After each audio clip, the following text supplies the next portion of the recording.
morning. So we continue with approaches to staffing. So today we want to focus on employer-employee relationship. So when we talk about employers-employee relationship, please be here. When we talk about employers-employee relationship, it starts as soon as an individual is being employed. As soon as you have your job, as soon as you are being employed in an organization, the relationship between you and your employer starts based on the fact that you have been given an employment contract, which talks about your offers, acceptance, agreement, and it is legally binding. So all these things means you have started working. That means you are committed to the employer. And as well, your employers starts a relationship with you.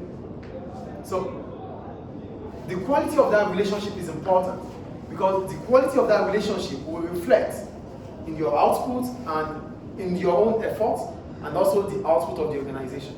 So if you are having a positive relationship with your employers, it means you are happy and you'll be able to put more effort, you'll be hardworking, you'll be motivated, and productivity will increase. You become productive.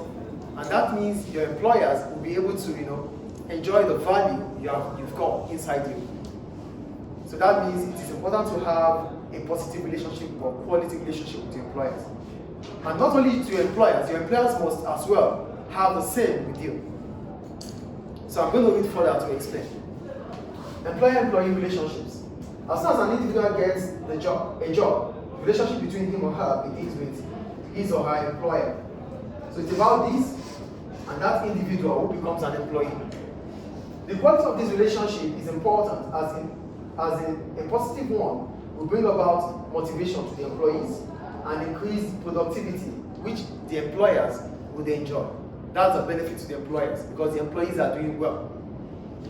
However, the relationship between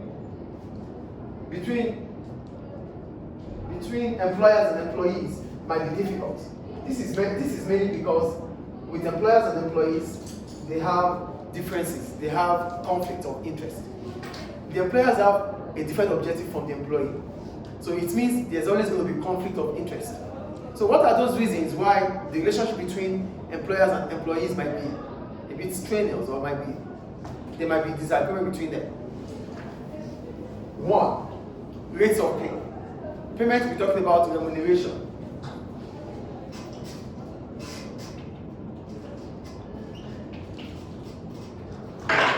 Payments to your employees. So, here I go. Employers like to restrain wage growth, as this helps to reduce costs.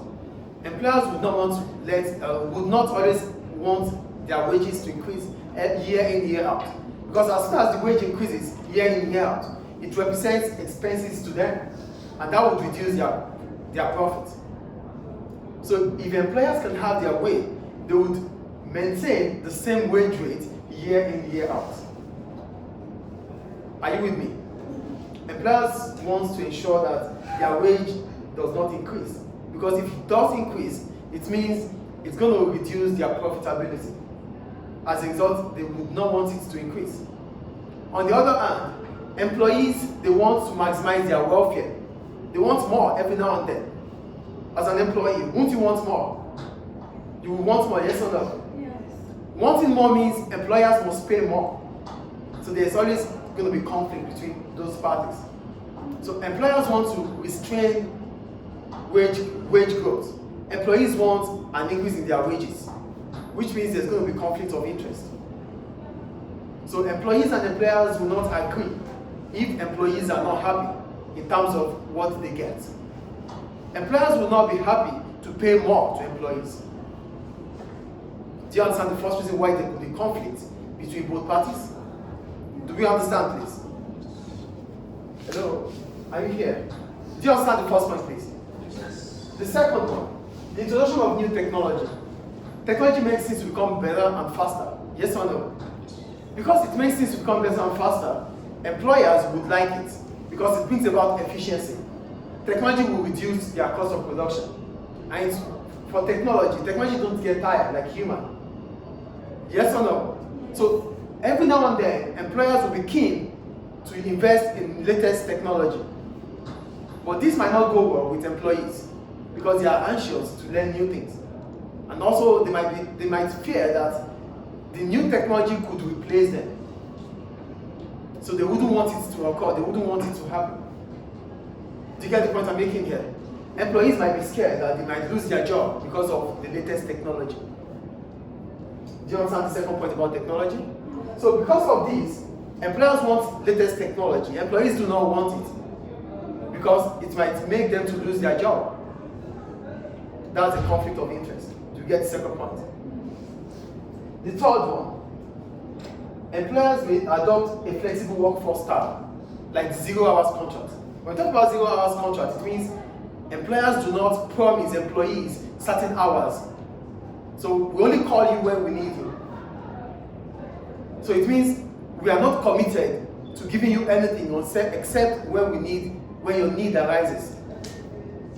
So that's 0 hours. You are not promised any hour of work. At the same time, the employee has the right to say yes or no at any time he's being called upon. That is why we call it 0 hours. But the point is, why would I be committed to an employer or a company that only calls me when it needs me? So most of the time it is unpopular with employees. They don't like it. We need employers that are committed with hours. Not only call me when you need me. Do you get the point, please? Then the last one, work conditions. Employees, they want conducive workplace. They want a conducive environment. For employers, they might see this as inappropriate or expensive. Oh, we want air conditioner, we want this, we want that, we want this, we want that. Oh, you want too much. Employers might feel that the employees want too much. Because too much means expenses for them. It increases their overheads. As a result, they don't want to do it. So there's always conflict of interest between employers and employees based on the following reasons.